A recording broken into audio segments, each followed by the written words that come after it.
Hello, everyone, and welcome back. Today we're looking at the Jedi Justice Cruiser. This is a heavily armed gunboat model used by the Jedi Order. And this is all coming initially, like what we normally do, from Wikipedia. The gunboat was about 68 meters long, was classified as a starfighter. History-wise, the Justice cruisers were decommissioned after Stark hyper, the Stark Hyperspace War because the Senate feared the Jedi's military might. After being stripped of their weapons, some of these ships found their way on the black market and were considered formable starships due to the addition of black market weapons. Okay, so we have the appearance in Star Wars 1998 12, which I think is a magazine. We have Power to the Jedi sourcebook and the complete Star Wars encyclopedia. That's all we get here from Wikipedia. Okay, so bringing it into our Star Wars galaxy in our D6 system, which is what I normally get into. I have two pictures here. To be perfectly honest, looking it up here on Bing, which most people won't use Bing, but I do. Um, I have two different pictures. They're a little conflicting. I don't believe the top one is truly the Jedi Justice Cruiser. I think that's actually a larger ship. Looking at the weaponry here, I can obviously see that there are four different turrets on the top, and I'm going to guess that we have eight different turrets at least on the bottom here. So I don't think this is quite it. I think our bottom ship here may very well be more of what we're looking at, but I figured I'd throw both of them in here. The bottom one is going to be what our thumbnail is going to be. Just trying to make sure you understand. I don't know of any actual picture to this, and if I'm wrong, I apologize. Um, we do actually get this from the Power of the Jedi source book, page 61. I don't think we have a picture with this, otherwise, we would have seen it on Wikipedia. So it's all speculatory as far as what the actual ship looks like. But getting into everything else here. So this is an old Republic ship. It is starfighter scale, 68 meters long, has a crew of five. So it's not a very big crew. Like I said, I think this top one would be a little exaggerated for it. And it looks like there might be a little hangar here. So this is a larger cruiser there. Um, might be a later cruiser, something that might have been brought out more in um,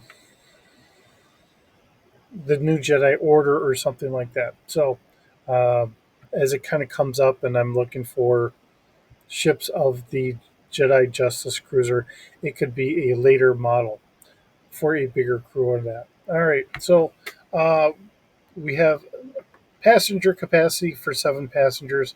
We do have cargo capacity for 100 metric tons. So that puts it on par with what the Millennium Falcon is.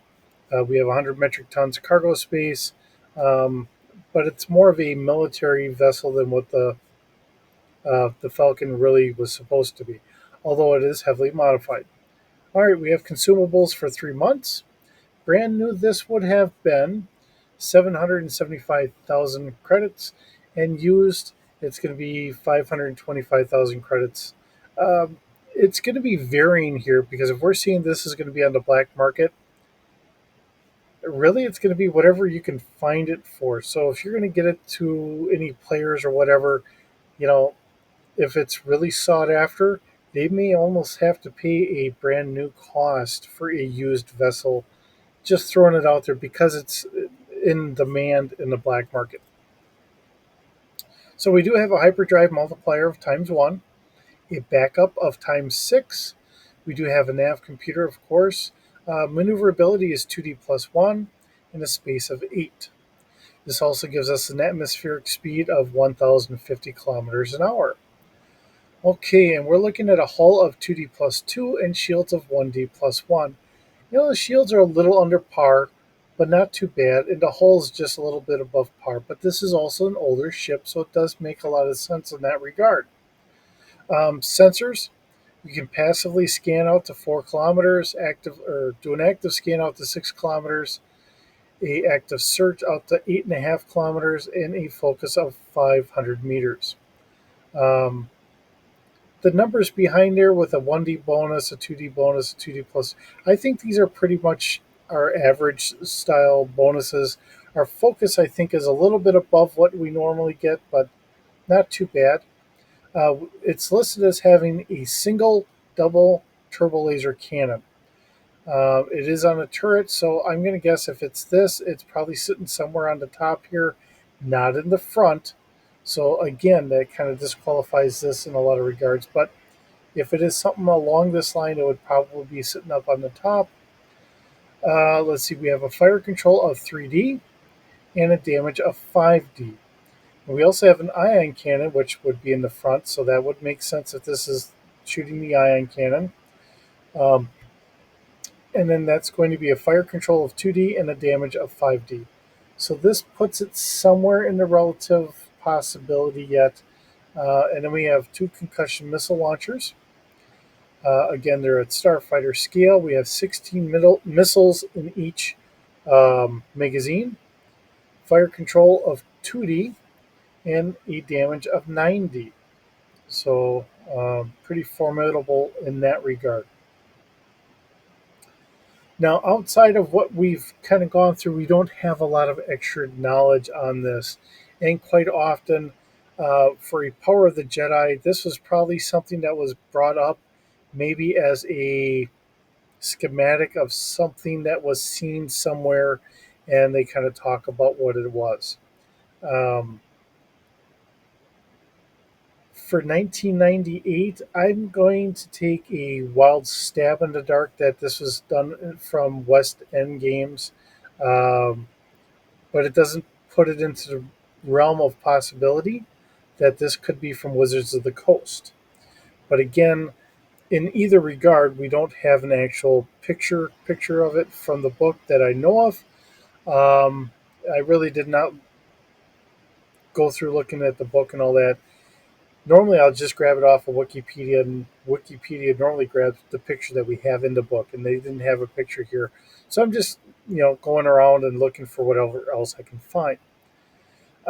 It is an interesting ship. The fact that it is still a small crew on there, and we do have some passenger capability and all that. It's a big enough ship to get into quite a bit of trouble with. It has a fairly good cost.